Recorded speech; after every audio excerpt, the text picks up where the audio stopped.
Kita lihat maraknya pinjol ilegal ini sekarang itu menunjukkan yang pertama bahwa memang tingkat literasi keuangan kita ini masih minim. Kalau nggak salah terakhir itu sekitar 38,3%. Jadi kelihatannya perlu di-enforce lagi. Yang kedua, ini juga menunjukkan bahwa betapa tingginya demand daripada masyarakat atas ketersediaan ya untuk bisa mendapatkan sejumlah uang gitu dibanding dengan fasilitas yang menyediakan. Jadi kebutuhannya jauh tinggi ini. Nah, masyarakat kita ini kan kadang-kadang kalau kita lihat umumnya kita berani katakan bahwa yang bankable itu kan sebenarnya hanya 23%. Jadi ada 77% sebenarnya yang unbankable dan juga underbank. Nah, inilah yang sebenarnya kadang-kadang mereka itu butuh uang cepat, tidak punya agunan gitu kan, sehingga jumlahnya juga relatif tidak besar, sehingga jalan yang paling pintas yaitu tadi.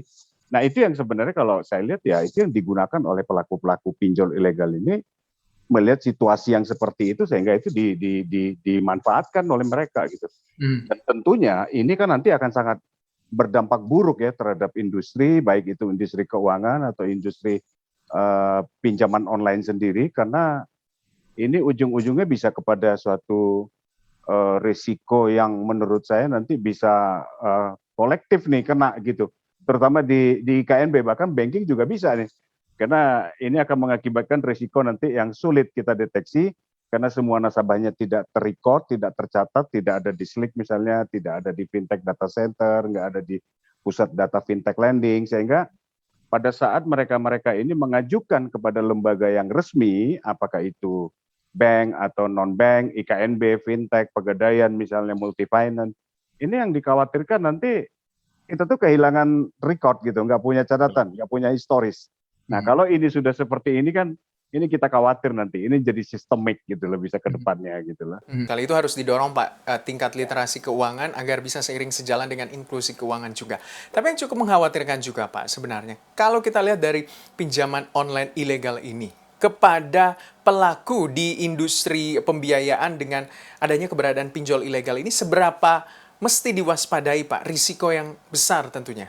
Ya, jadi kalau terkait misalnya impact-nya terhadap industri pembiayaan. Industri pembiayaan dengan pinjaman online itu dua industri yang berbeda, walaupun sama-sama industri keuangan non-bank, sama-sama di bawah supervisi OJK. Namun yang membedakan adalah di dalam Aku Laku Finance sebagai perusahaan pembiayaan, kita nggak bisa tuh ngasih uang cash begitu, cash loan tanpa ada underlaying. Makanya kita harus ada yang kita biayai, namanya juga perusahaan pembiayaan. Jadi orang harus pilih barang, dia beli barang, terus nanti dia nyicil. Jadi ada barangnya. Nah, dengan begini, kita tidak memberikan uang itu kepada si nasabah. Kita bayar itu ke merchantnya atau ke dealernya atau ke tokonya gitu. Nah, kalau yang online, pinjaman online, itu kan langsung kasih cash loan, langsung ke yang bersangkutan.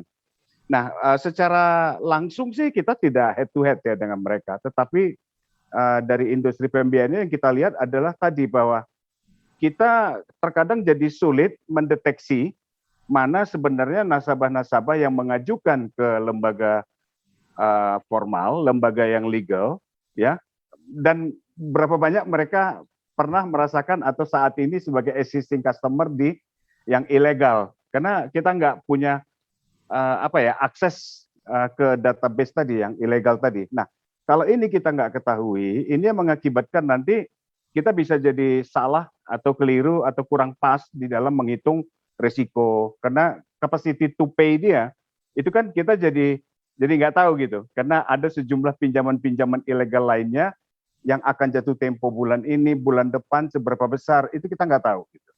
Nah, ini yang mengakibatkan sebenarnya terkait resikonya bagi perusahaan pembiayaan atau industri pembiayaan mungkin lebih ke situ. Jadi minimnya informasi yang kita nggak dapat terhadap pelaku atau nasabah-nasabah yang ilegal ini gitu.